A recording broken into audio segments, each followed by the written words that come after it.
मी old school ती Gen Z ती city वाली आणि मी देसी तरी इगो तिला जरा भी नाही मनामध्ये खराबी नाही पॅपराझी तिच्या मागे डेली क्रेझी तरी वाय सो शाय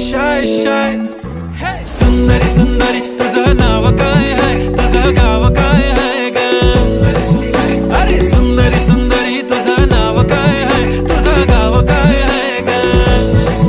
अरे सुंदरी तुझं नाव काय आहे तुझं गाव काय आहे ग ती ओजी एकदम फाईन आहे आणि थोडीशी डिवाइन आहे कशी लाजते बघून आयना आणि चेहऱ्यावरती शाईन आहे खानदानी ग्रॅटिट्यूड ॲटिट्यूड पुरा एशियाना चौथं केलं स्टाईल केलं तिच्या समोर फिक्का गोल्ड आहे बोलायला पक्की बोल्ड आहे खरंच खूपच सुंदर हाय सुंदरी